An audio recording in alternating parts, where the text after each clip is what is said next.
What's up guys, welcome back to another video. Pretty exciting one, this one. As you can see, Brad's R33.4 is back again. For anyone who's new here, we've been looking after this car for quite a while now. Brad was fairly new to drifting when we started looking after the car. In sort of the 8 or 9 months that he's been drifting for, things have progressed quite rapidly. The car's it turns heads everywhere it goes. Brad's been driving pretty much everything that they'll let him drive. And even last year, he actually got some prime time sort of TV on the news doing the Gold Rush hill climb in central Queensland there. So the boys here are from Yeppoon, it's from central Queensland. And this is sort of the new livery for the car and the new color. And it is just absolutely beautiful. Absolutely stunning, this thing. As you can see, raised bulk CTGs. Oh, there's a hole in the ground there. Just walk into, that's awesome. But yeah, so this thing is just come out so good. I'm absolutely in love with it, so is Brad. As you can see from the stickers on the car, you know, getting some support this year for actual drifting and events, and gonna actually go and start doing some proper competing. So obviously, Brad and Jeff here run the YouTube channel Fish and Drifts. This one here. So they've been running this for a little while, and through this they're actually setting up some events of their own. So not only just driving every event they can get to, they're actually starting to set up their own drift competition in central Queensland for all the boys there from CQ. There's some you know, invitations to other drivers, big drivers from all around Australia. It's going to be pretty wild. So they're actually giving back to the scene as well in a big way. So, you know, really exciting stuff that they're getting into. So they sort of approached us as asked for a bit of a sponsorship for the year, and you know, we jumped on it. It's really good advertisement for us. You know, the juice is well worth the squeeze for these blokes with what they're doing for the scene and this car and how it turns heads and the way Brad drives. And yeah, so if you want to go back, have a look at the old videos of the old setup. There's plenty of them around. I think we ended up at about 420 or 430 horsepower or something with the old setup. It's obviously getting a bit of a new setup now. We've got Pulsar turbo systems on board in Australia. So they're sponsored a turbo for this thing, which I'm going to be changing over. Obviously, as you can see, we are pretty much their major sponsor for the year. I'm going to be putting a MoTeC in this thing for Brad. So it currently has a Haltech Platinum plug-in with, you know, obviously being an R33.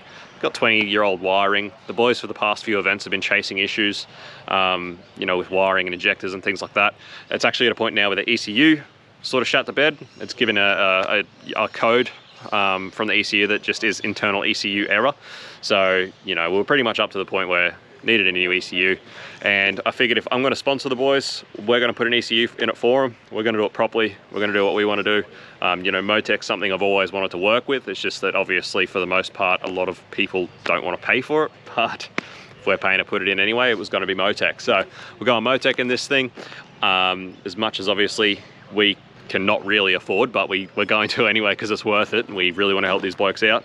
But yeah, as much as we're happy to shout the MoTeC, we obviously can't afford to pay someone else to wire it in. So taking it as an opportunity to sort of really, it's going to be my first complete engine loom that I'll be wiring myself. And obviously all free of charge for the boys as a sponsorship for the year. So that's pretty much where we're at with it. So excited to have them down here. As you can see, Onsong Performance Warehouse, we've got MoTeC there, Pulsar, Onsong, plus their other sponsors. Brad is a panel beater by trade, is a Palmer paint and panel there in Yeppoon. So as you can see, did an awesome job prepping and painting the car, and this new car looks freaking awesome. So really excited about how this year's going to go with the boys, and stoked to be on board as part of the gig, part of the sponsorship, and yeah, just really excited for this thing. They got plans to pretty much go everywhere they can this year again. Obviously, like I said, last year Brad just drove every event they'd let him drive at, whether it was hill climbs or street sprints or gymkhanas, anything he could around central Queensland, and even down as far as us here at Queensland, Matsuri and stuff like that, drove all those events. But this year he's got plans to actually go above and beyond, far and beyond. He wants to go down to Mount Gambier and do DCA down there. You know, they want to drive Ray Lee a fair bit this year, so I think Luke Fink's going to be heading up to the event they're putting up in CQ.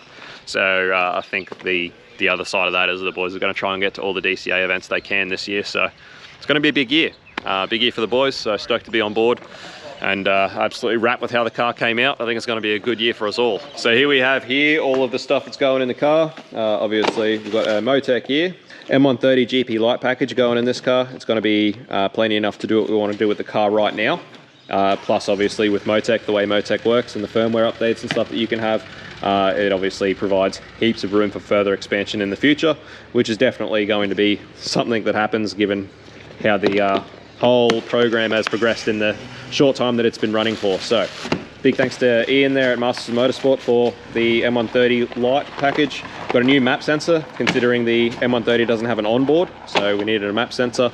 And all our new plugs and stuff that we needed to do this loom, all new plugs for the loom. So huge thanks to Whitey's Wiring for sourcing this stuff for me.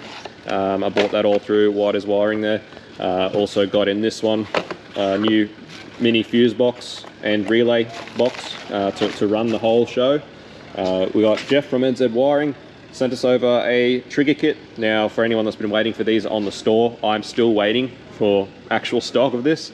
I just sort of pretty much gave Jeff the rundown of what was going on and the fact that I sort of needed this for this car before Matsuri and everything else, and he did manage to get one together. He's still been having issues getting certain parts, but for this car it didn't particularly matter because I was wiring up the car myself, so I didn't need a plug. So yeah, big thanks to Jeff from NZ Wiring for getting that over to us ASAP. And here we have a box full of Tefzel. So as these guys know, when we normally do wiring, we use the wiring that we've got, which is like a Spec 44 Raychem. It's good wire, but it's not quite Tefzel. So what I did is I ordered obviously all the plugs we need, but I also ordered a heap of rolls of different Tefzel through Sam at Whitey's Wiring as well. Now, unfortunately, the purchase order got delayed. It didn't quite go through. I think they were waiting on a few spools. There's a few colors that they didn't have. So the whole thing got delayed and we didn't realize until last week. So as I'm filming this, we've got 2 weeks to get the car done and then tuned and then ready for Matsuri. That's where the car's going, is Matsuri. So yeah, got 2 weeks to sort that out. So basically the wiring wasn't going to be here. So Sam did us a solid and basically just spooled off a heap of wiring out of just his own stuff at the shop there at Whitey's Wiring. So I can't thank Sam enough for doing that for us and getting us out of the trouble. So we've got enough wiring here to finish off the loom for this car, hopefully. Fingers crossed there's enough. And basically have this car ready for Matsuri. So that's the plan. Unfortunately, we've had a bit of a setback yesterday afternoon. As you can see, poor old Dyno. Our retarders out here. Unfortunate. Yeah, very unfortunate. Very sad. So, as you can see, our retarder for the dyno's on a pallet, getting ready to be sent to Victoria to Dyno Dynamics to get rebuilt because the bearings in the actual retarder shat the bed and they collapsed. So, Rex yesterday was tuning like an off-road truck. It's loud, it's noisy, it's got big muddy, well not muddies, but big tyres on it that make noise, everything rattles, it's a race car. So, really hard to hear much apart from what was going on. We got that off yesterday, and there's another car here that actually has to go to Matsuri that we got back on the dyno to finish the tune on, and we quickly realised as soon as we got it on the rollers that the retarder was making some very unsavoury noises. So a quick investigation, and we started to find things like this everywhere. Those are bits of bearing race. So yeah, not a fun time, not a good time. So that really puts the pressure on.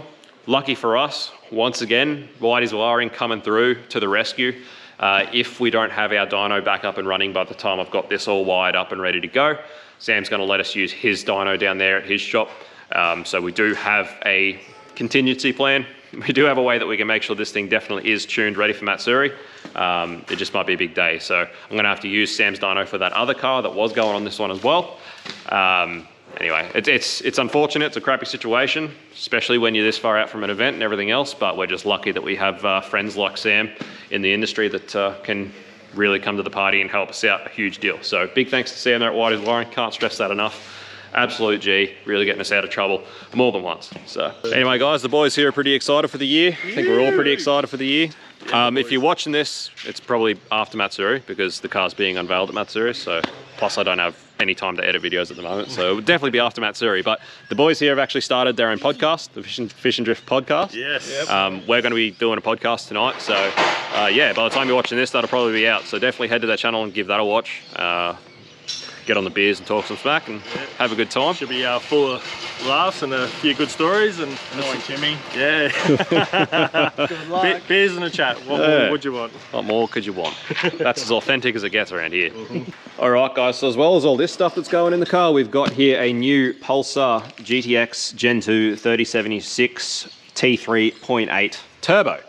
So once I decided that we were going to sponsor these boys at an ECU and everything else, if you go back and watch those videos from when it was here previously, what it's got on at the moment is a genuine Garrett, but it's a very early GT 3071. And it's pretty much been what's holding the car back for quite a while. So we're pretty much just at a point where it's out of puff, we're out of turbo. There's just not enough there.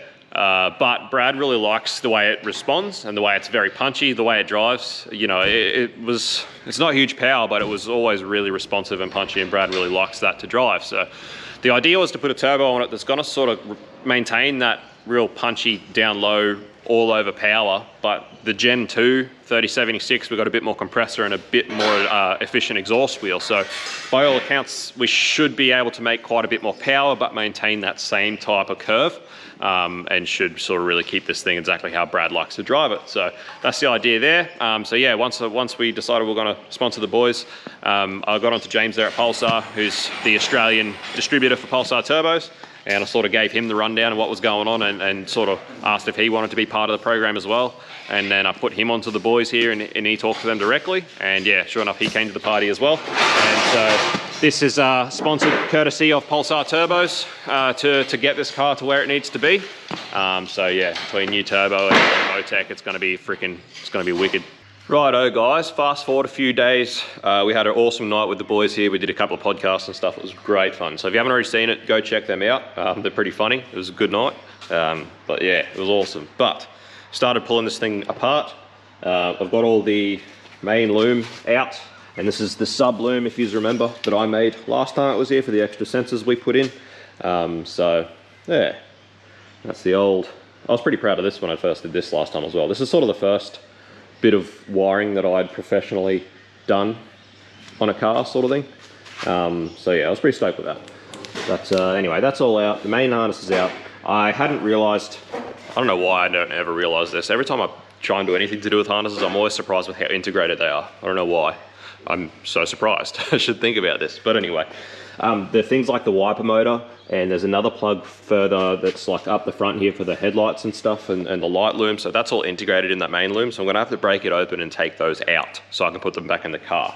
But anyway, I'll split all the engine stuff out of those, that'll be fine. But regardless, it's out of the car. Really hard to work on these things with these manifolds. There's nowhere really to get your hands in. It's a real pain, but anyway, that's what we're working with. So got all that out, started making this loom. Now, I grossly, like hugely, like it was a joke, how much I underestimated exactly how many wires there was gonna be or how much wire I was gonna use. The stuff that I got from Whitey probably didn't even get me halfway, and that's totally my fault. So the loom here ended up being sort of half TFX, half Tefcel. There's nothing wrong with that. TFX is still a great wire. This is the stuff that we were using. It's that Raychem Spec 44 TFX stuff. It's really good wire. It's just not Tefcel. I sort of wanted to make the whole thing out of Tefcel, but yeah, unfortunately, it didn't get us that far. And I got a message from Whitey today saying that the rest of our wiring order has arrived. So it's actually all down there, but anyway, you get that. But this is the loom all naked. This is our harness that I've made. And this is it in the nude. Only harnesses call this one. But yeah, as you can see, there's quite a bit in there, quite a bit to it. Honestly, it's come out pretty awesome. I'm pretty stoked with it. I'm pretty excited to start actually, you know, actually getting it buttoned up with braid and stuff. I think it's going to come out really nice. It's going to look awesome. I've tried to sort of put everything I can think of in.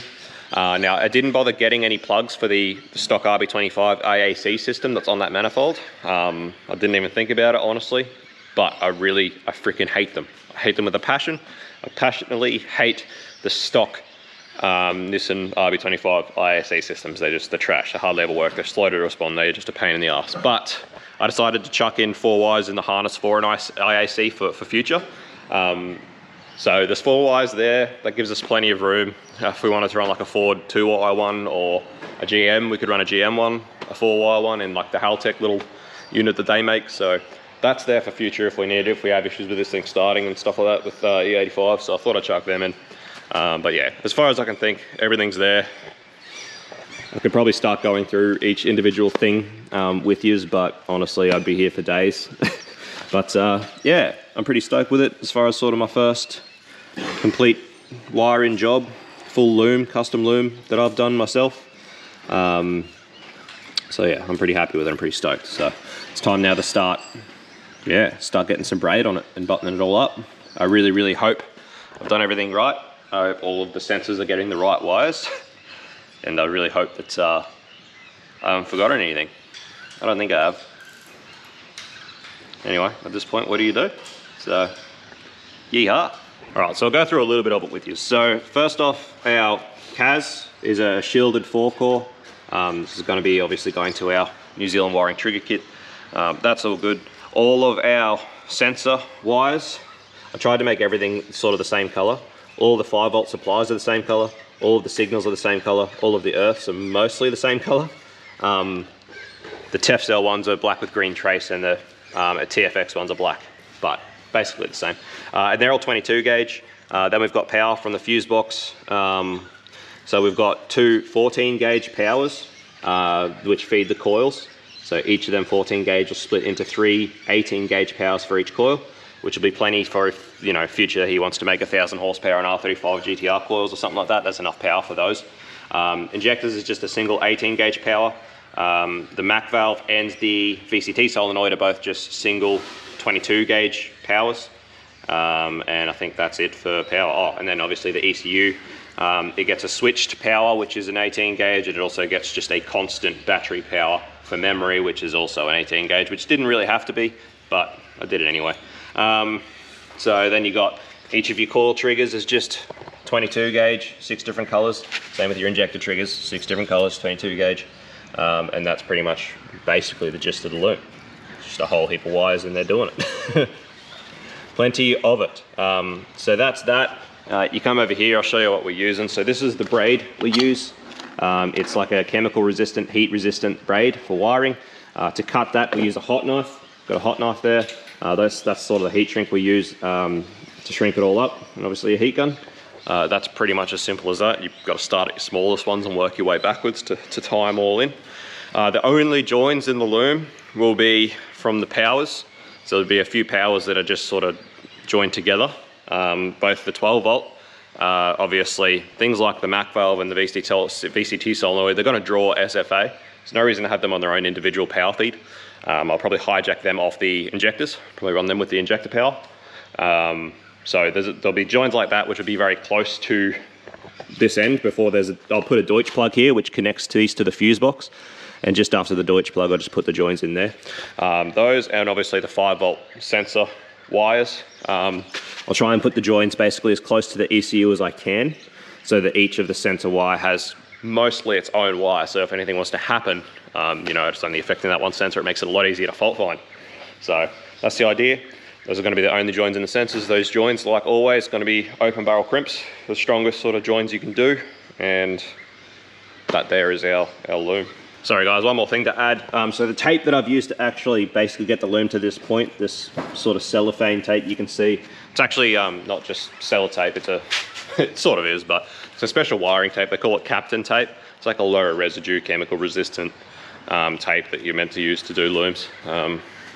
Obviously there's reasons for that, reasons I don't particularly exactly know. And once again guys, I'm not a professional at this, so I can't really tell you too much, but yeah. That's pretty much what I've done. And then I've just used masking tape just to keep a mark so I know which one's what for now. And hopefully that masking tape stays on while I get all this braid over the top of it. All right guys, a little bit further along with it. So you can see, started to button up with braid. So at this stage, it's pretty much down to start to terminate everything. And obviously finish the little extremities, but looking pretty good. Pretty happy with it. Alrighty guys, I'm moving along, making progress. It's just slow old progress, but it's nice and neat and I'm enjoying it. So we've got pretty much everything terminated except for the ECU, and so it's basically time to start, yeah, looking at the ECU pinout and start to terminate the ECU plugs. That's where we're up to. It's all looking pretty good though. Pretty happy with it so far. Happy days. So this Deutsch DT6 or DT connector, 6-pin connector. This just comes from the fuse box that runs everything engine side, and that's it. That's all your powers in from there. So you know, basically that's it. The only other thing apart from what you see here is your fuel pump trigger. But apart from that, it's, you know, completely standalone on its own. In and out, easy enough. Happy days. All right, guys, my fingers are so sore, my head hurts. Goodness, but here we go. Got it sorted. We are done for the most part. Obviously, still have to make the sub looms for the injectors and the coils, as well as obviously the fuse box area. And then I just got to sort out the fuel pump out of the MoTeC. But for the most part, we are sorted. Oh, and some can. Got to sort out the can, obviously, see if we can get the Haltech wideband controller working on the MoTeC. Which I don't see any reason why it shouldn't. Should be fine. That and obviously Brad's Powertrain digital dash. Got to get it reading the MoTeC too. But for the most part, that's it. Sorted. A lot of hours. I honestly, after being this far into one and getting one done, I already obviously knew that people like Whitey's, their work's worth every dollar, every cent, because we have to deal with wiring issues on the dyno, and we can see how quickly that eats up money. But the whole time I was doing this thing this afternoon, I was thinking, how many hours I've got in this thing? I don't know how they do it and make any money for what you get for when you pay them to do this. It's insane.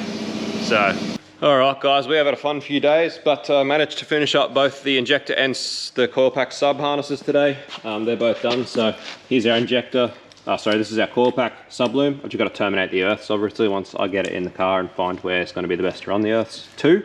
I decided just to give each one its own individual earth, and I'll just terminate them into the same crimp on a bolt. Sorry, not an eye terminal thing. Anyway. Sorry guys, it's been a long day, can't talk properly.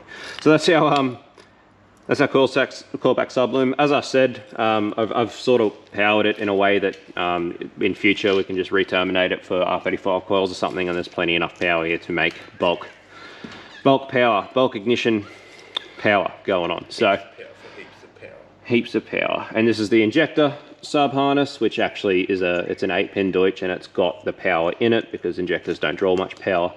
And that's our injector sub harness there. So, and they just plug into the main harness at that point, nice and easy. So that's pretty much our harness side of things sorted out, ready to go. We'll get this back in the car on Monday and hopefully have this thing fired up on Monday. I don't know if we've gone through it yet on video, but we've decided that we're not going to change the hot side over before Matsuri. I would really love to, but the fact is we know this hot side works, and we already know, obviously I've got the tune file off the Haltech, we already know that that's pretty close. So given the fact that we have to tune this thing on someone else's dyno, got to tow it all the way to Brisbane to do it. It's a lot of cost for us, considering it's a sponsored car already. We're not getting paid for it. So it's risky to change the hot side to then have to completely retune the car. At the very least at the moment, I can pretty much emulate the Haltech tune in the MoTeC, put all this together, go down, run it up on Sam's dyno, and it should be fairly close. It shouldn't take too long. We know it's going to work, and it'll be happy days for Matsuri. And then when I'll get Brad to leave it here after Matsuri, and we'll worry about doing the hot side then, because there is a bit involved in doing the hot side. Like I want to completely remake the intake pipe, I want to remake the charge pipe, and we need to remake the dump pipe, obviously, for a new dump, move his wideband sensor and stuff like that. So there's a little bit of work involved. There's not quite enough time, and it's just a bit too risky to change too much of that stuff. So we're going to leave that for the moment. So that's the order in which things are going to happen. But yeah, happy days. So excited to hear this thing fire up again. Yeehaw. That's our harness. And yeah, just quietly pretty stoked. Not big noting myself or anything, but you know, for my first complete harness that I built from scratch, I am very happy with the result. It's pretty nice. Give yourself some credit. Yeah, I'm pretty stoked with it. So yeah, happy days. Hopefully it all goes in the car and works. So let's see how it goes. Should prove to be reliable, which is the number one thing. And serviceable. Easy to work on. Righto guys, continuing on today. We've got the loom all laid in the car and most hooked up. Got all the earths terminated here. All of the earths and all the looms and stuff ready to go. Ready to be connected up. I then worked on the fuse box side of things. So this is our little fuse and relay box for the new Loom. As you can see, 3 main powers there, which come straight off this post. We've got earths there, which trigger the relays, and I'm just going to earth them over to this bolt here on this bracket. That's where they're going to get earthed. That's our little Deutsch plug, which connects to the Loom right there. So that's the Deutsch DT, and that powers all of this new stuff, new ECU and everything. And then the orange one is the ignition trigger, obviously, which triggers all of our relays. So we've got one fuse there for ECU positive 12, which then feeds a relay. We've got one fuse there, which is ECU constant power. No relay for that. That just goes straight from that fuse through to the ECU and has a constant power, obviously, for the ECU memory and everything else. We've got another fuse there, that's for injectors, which then triggers another relay. And then the bottom fuse there, the 20 amp ones, that's for our coil packs, which then triggers another relay. Now, as I talked about, I've got this wired in such a way that if this thing does end up 1,000 horsepower with big coils, it's got enough wire there to do it. This is probably going to be the drawback, this little triggering them from the single relay. I put both powers all the way back through this Deutsch plug into where this relay triggers. So it's twin 14 gauge straight out of that relay.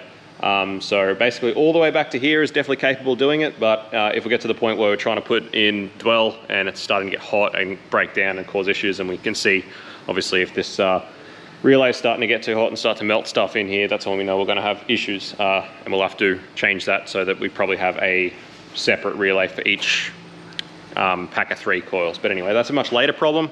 Definitely not required for now, not a requirement for at the moment. That's plenty sufficient enough for what we're doing right now. So that's pretty much sorted. I just got to find an ignition trigger off one of these fuses in this existing box, which I believe this end one here that's empty, I believe that is an injector fuse, an old injector fuse for the stock stuff. So that by rights should be a ignition source, and we should be able to trigger everything from that is what I'm thinking. But I've got to do some fault finding. So that's that. As well as that, that's ready to go in now. As well as that, obviously, I broke open the stock Loom, tried to figure out what everything was that's in it. This really sucked. This took me ages to try and work out, and I still feel like I got nowhere with it. I can't find a decent pin out for this main plug that goes under the dash, but I did find like a full schematics of an R33. It just makes it a lot harder to read when you're looking at a schematics, where instead of having a pin out, you actually have to try and trace all of the wires out of this thing and where they go. And as you can see, there's quite a few. So I think that's all I need to make sure that this indicator in the guard, so this comes up to the front here. I'm not actually sure what this plug is for, but I don't know. I think it needs it. That's the guard indicator. That's the wiper motor amplifier, and that's the wiper motor. So we still require this to actually have that indicator and the wipers and everything that work. Now, Brad doesn't have any wipers on the car at the moment, but I'm assuming he would want the wiper motor to work. If I had a drift car, I'd still want wipers, because if you had to drift in the rain, that would be a pain. So I think he might have just taken them off to paint it, and they should be going back on. But either way, I want to try and get the wiper motor working again. So I believe this is all I need. I'm just going to get it in the car and make sure it all works before I go buttoning it all up.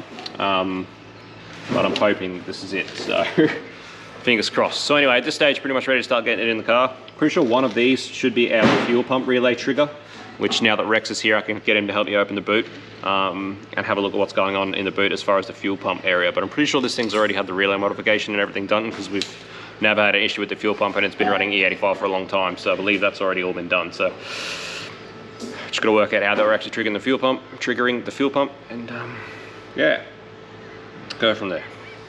Goodness, how time consuming. So it's Monday afternoon, sort of hoping to have this thing like powered up this afternoon and maybe even started, we'll see. So that hopefully tomorrow I can just focus on getting everything buttoned up and everything sorted. That way Wednesday, hopefully take this car down to Whitey's, get it on the dyno. That gives us Wednesday to hopefully get it tuned. Fingers crossed we have a trouble-free day, and after Wednesday it's ready to go for Matsuri. But if it's not ready to go, if we do have issues, that gives us Thursday up our sleeves, and then obviously Friday if we really need to, but that would be very much not ideal. So yeah, it just gives us that extra day if we have issues on the dyno Monday, that we have Thursday then to go down and continue on getting it sorted. So hopefully it doesn't come to that. All right guys, we are moving along here. Got everything in here, sorted out which on that other plug, the body loom plug, was the fuel pump relay trigger. and made a trigger for that, put that into the plug where it was needed. I twisted up my own little can wire and put another Deutsch plug on it so that the MoTeC stuff could just plug directly straight into it. So fingers crossed we can run this properly with the MoTeC. I'm hoping that we can. Would have loved to just get an LTC, like an actual MoTeC one, but they're just impossible to get at the moment. So anyway, it's all right. Just might make tuning a bit of a more lengthy process if it doesn't work. And then I pinned in the actual serial cable which we communicate with it with, and put that up in the glove box for now. So that's up there for the time being.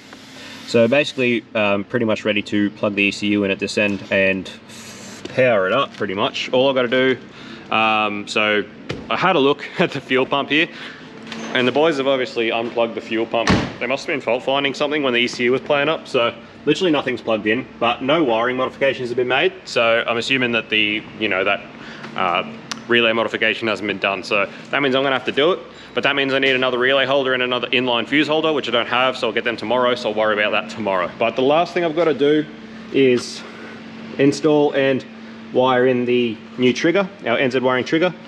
So this is the VR sensor. I've already pinned the Deutsch plug on the end with what we need, or what I think we should need. So it's ready to go. So just got a matter of pulling the CAS out and actually installing our new kit. So that's what I'm going to do now. Once that's done, just got to get Rex to help me find a trigger for this stuff. I've mounted the relay blocks on the edge of that relay box. Pretty good, pretty nice. And once I've got that, ready to actually power this thing up, get the tune off it so that I can probably spend tonight getting the tune built. I'll pretty much just build Brad's MoTeC tune in the MoTeC, and then tomorrow we should be able to just do this fuel pump mod and be ready to go, fingers crossed. So anyway, this is the NZ wiring trigger kit. For anyone who hasn't seen these already, I've installed these a few times on my channel. I do sell these when I can get stock. It's been really hard to get stock lately, but I'm a huge fan of these trigger kits for this exact situation.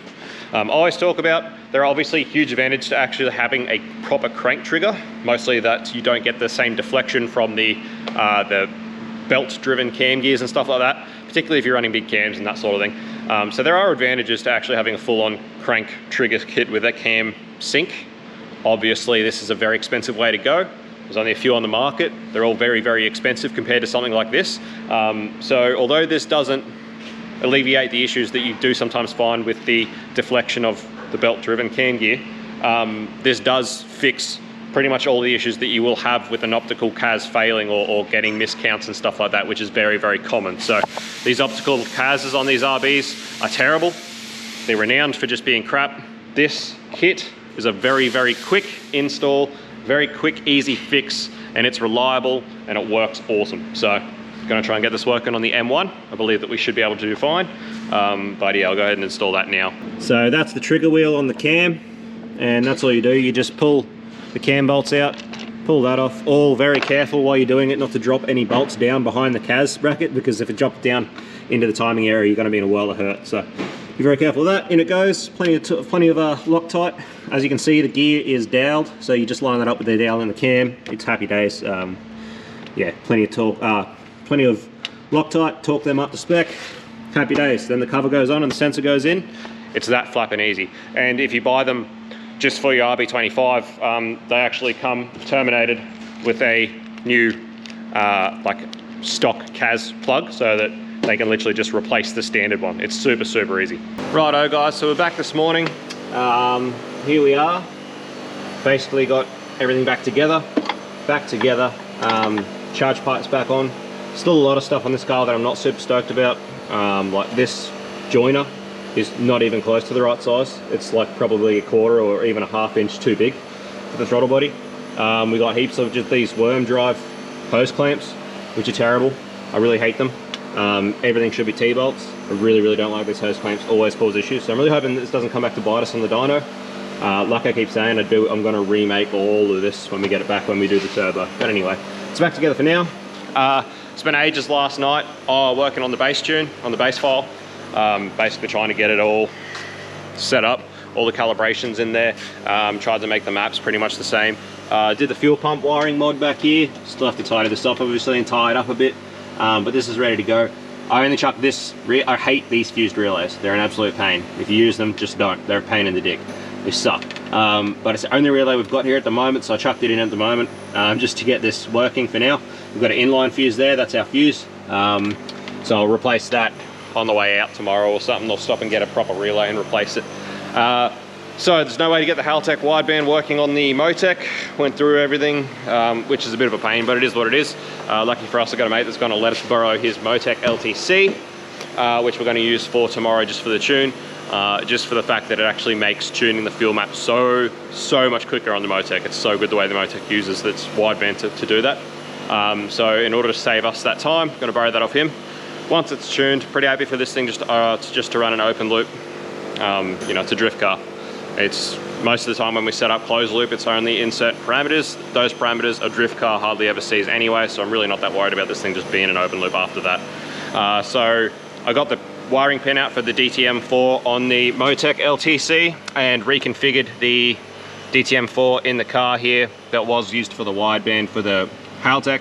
So that's been repinned so that the MoTeC LTC will literally just plug straight in and off we go. Reconfigured the dash this morning, set it up to be read the MoTeC CAN protocol. So the Powertune digital dash is now reading everything. So at this stage, I am ready to set the timing and kick this thing in the guts. I'll have to run a lead to the dyno cabinet because I need to power up the cabinet without powering up the pit because there's no retarder in there. Because I'm gonna need the dyno wideband just to get this thing sorted at idle and everything. So we'll get onto that, but yeah, apart from that, pretty much ready to start going. We've got a fuel leak somewhere which I'm gonna have to investigate, which is more time I didn't intend to spend or didn't count on spending. We've got a fuel leak at the filter somewhere. Got to try and still get his indicators working. He reckons they were working, so obviously something we've done has killed the indicators, or they've been killed somewhere along the line. So yeah, need to sort that out. But anyway, apart from that, it's getting there. Wiring's pretty sorted. Let's see if we can get this thing running.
Righto guys, we're moving along, cracking along. Obviously I buttoned up all of the wiring from this front corner once I got the indicators working, which ended up being, it wasn't even a faulty fuse. I just pulled this fuse out and put it straight back in, and for whatever reason the indicators worked after that, so I don't know. But everything that's working, or that needs to work, works. The wiper motor is working, even though there's no wipers on the car. So yeah, I've buttoned all this back up with some Coro. Made it all neat and put it all back in. Happy days. Started putting this back together. I just ran it just then just to get it nice and warm, sort out some idle a bit more, and now I'm going to do an oil change and put some new plugs in this thing. I might not even bother with the plugs at the moment. I might just take them with us tomorrow because it's going to be hot to change them now, which is going to be ass. But anyway, it's idling nice. Everything's doing what it's supposed to. It's awesome. So we'll change this oil so we can get it loaded up.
Righto guys, so we're back from Whitey's. It was a huge day yesterday. We left home just before 5 AM. We didn't get home until 6:45. It was huge, I'm absolutely wrecked. But relatively good day. Hardly any issues with the R33.4. Total of zero wiring issues, which I'm absolutely rapt about. Absolutely stoked. The only issues we had were a cooler pipe popping off, and then it ran out of fuel later on in the day, but we had fuel there, so that's all good. Cruiser towed awesome. This thing never gets old. Absolutely love towing this thing. It's an absolute beast. Freaking awesome. So actually after the last tow down there, it did a fuel pump. We found a few issues with fuel pump wiring and things like that, which we've actually fixed. So this thing just keeps getting further and further along and more reliable. But yeah, absolutely love that thing. So 33.4 is back. It is tuned, ready enough for the weekend. It's good enough to go to Matsuri. We definitely couldn't get the MoTeC wideband working at all. We borrowed a mate's the MoTeC one to get the tune sorted, but we had to give it back, so it currently has no wideband, so hopefully the map's good enough. One issue we did have, obviously, the dash still isn't happy. I wired in a 100 ohm resistor across the CAN wires, and still the dash isn't happy. Just not displaying information, keeps freezing. We think it may be just an overload of data, just too much data from the MoTeC. The dash can't really keep up and it's not happy. So first thing I'm going to do is try some firmware updates, make sure everything in the dash, all the software and the firmware of everything's up to date, see if that fixes our issue. If it doesn't, I actually got from Sam at Whitey's there another 34 pin Tyco connector. So if that doesn't work, we do have an IC7 in the shed, which is meant for the HQ, which we'll chuck in this thing for the weekend. Brad's probably going to have to buy an IC7. So we'll chuck that one in it just so he's got some data for the weekend while he's driving. We'll order another one for Brad. If it gets here before we need one for the HQ, well then all sweet. If it doesn't, well then we'll have to steal this one back out for the HQ and Brad will just have to wait for his new one. That's just the way the cookie crumbles. It is what it is. So huge big thanks to our mate Joel who let us borrow his MoTeC wideband, because these injectors, Brad bought them as genuine Bosch, but they're not actually. They're actually a Sonic injector, which is a modified Bosch 525. They are a good injector. We actually use them a lot for LSs and stuff, but the MoTeC doesn't have automatically populated data for these injectors. So when I was looking for injector data for injectors, I actually used what I figured would be the equivalent Expert, because Experts are the same. They're a modified Bosch core. So I tried to find the part number for the Experts that I figured would be equivalent, starting from the same Bosch injector and also at 1000cc flow rate. So I figured that's about as close as I could get for correct data. So that's what we used for yesterday. And looking at the map, obviously the data is not correct at all. It's very obvious when you're looking at the fuel map. So that is a problem. Obviously, we're not going to change anything before the weekend because it's ready to go for the weekend. It's not that big a deal as long as the map stays consistent. We just give the car what it wants to make sure it's happy. But I would like to put some injectors in this thing that actually have correct populated data in the MoTeC so that it does work better with the MoTeC fuel modeling. It'll be a much better car overall by then. So basically, when it comes back after Matsuri and we do change all the hot site and change everything over, I'll go through all that. We'll either put new injectors in it, or I'll see if I can get onto Sonic directly and get some correct data for these injectors, and I can just manually populate the injector data in the MoTeC. As long as the data is correct, that'll be fine. Like I said, I've got no problems with these injectors as injectors. They are really good. But yeah, so that's something to look at when we get it back. We'll do the hot side, change all the cooler piping, change the intake, and yeah, fix a few things, put a IC7 in it, maybe, if we can't get this one to work, and maybe some new injectors. By then, I do expect this thing will go 500. So yesterday on that dyno, we got it tuned up to the same boost and the same amount of timing as the last tune on our dyno back when it was the Blue Fish and Drifts one. And that tune on our dyno made 422 at the wheels, and that tune on Sam's dyno, same fuel, like new ECU, but just same fuel, same timing, same boost, made 345. So that would indicate that Sam's dyno is reading about 20% lower than ours would. So we expect this thing on our dyno would be making that same sort of 410 to 420 horsepower range. But same thing, just out of turbo. Obviously none of that's changed, so it is what it is. So yeah, basically we reckon on our dyno that'll be about 410, and I'm hoping with this new 3076 we can go closer to like 480, maybe even 500. We'll just see how it goes. But I know that turbo can do it, that 3076, because it's the same one we did in the last video on that white R31. That's the same turbo, and it went over 500 on that car, so I don't see any reason why I won't do it on this car. So yeah, and it should be very, very similar. Did obviously play a lot with the the VCT setup with this thing, and it worked awesome. I think it worked even better. I'm keen to bring up the old power curve on our dyno and compare it with the one I got on Sam's yesterday, but played it all with the VCT, which is actually a bit of a mistake. I should have worked out the VCT timing the cam timing before I started winding more boost in it. I should have done that on gate pressure. Instead, I sort of forgot about it, and we started upping the boost pressure, trying to get to where we were wanting to get to. And then I realized that the VCT was holding us back and making a weird curve. So once I changed that, it changed a lot of the fueling. So I had to go back and refuel a lot of things, but it is what it is. Just in a rush, someone else's dyno, someone else's time, trying to learn a new platform. It just, yeah, it was a bit of a day. I'm really looking forward to getting this on our dyno and actually being able to spend a lot of time getting it right, getting it perfect, playing a lot with the MoTeC, actually, you know, utilizing a lot more of the features the MoTeC has to offer. Because basically yesterday with our time constraints, we just turned off a lot of the features. You know, it's only tuned in open loop boost, open loop fuel, obviously, because there's no wideband. That's the other thing, is when we do the new hot side and stuff, we are going to buy an actual MoTeC wideband for it so that we can have a wideband in the car. 100% must do. But anyway, so yeah, open loop boost, open loop fuel. Like there's so many things in the MoTeC that we just turned off because we just didn't have the time to play around with them and get them right. But yeah, so really looking forward to getting this thing properly sorted. But for now, it should be about the same car as it was before. Just obviously now it works because the MoTeC is not broken like the Haltech was. To me personally, it already feels way more drivable. I remember last time Brad picked it up, I tried to load it on his trailer and just absolutely embarrassed myself, made a mess. The clutch in it's a bit tricky, and it was, yeah, a bit touchy and a bit piggish to drive, but it seems to me to be a lot nicer to drive at the moment, which I think has a lot to do with that MoTeC. But anyway, we'll get it off the trailer and start looking into this dash issue. Righto guys, so done just this firmware update on the power tuner, and it's working awesome now, it's working fine. So absolutely stoked that we don't have to swap that out. That's awesome. So that's pretty much the car ready for Matsuri. I'm gonna do my best to try and hunt down a MoTeC LTC like today or tomorrow, something that we can have for the weekend, because I would really like for this car to actually have a wideband in it for the weekend. I've got a little bit of playing around to do with just enrichments. I noticed on the cold start, getting it off the trailer, there seems to be a really bad flat spot while it's cold. You know, the cold start's not that good. I'd probably like to actually put an IAC in this car. You know, there's lots of stuff I want to do, but we'll worry about that after the weekend. But for now, that's this thing ready for Matsuri. It's been an absolute pleasure. Absolutely stoked to have this thing running on the MoTeC. Again, like I said, ended up costing us a lot more time than I expected, but it's all worth it in the end. I said it in the podcast, the juice is definitely worth the squeeze with this one. Brad's an absolute G. He steers the crap out of this thing. It's one of the most reliable RBs in Oz, arguably, with how much he actually drives it. How many tires this thing just slays. So just a really good business card all round, and stoked for Brad to be part of our little operation. Hopefully we can both help each other get to the next stage of what we're both trying to do. So it's all happy days. Stoked for Matsuri. Can't wait. Come and say hey. Come check out the car. We'll see you then. Peace out. See you. Bye.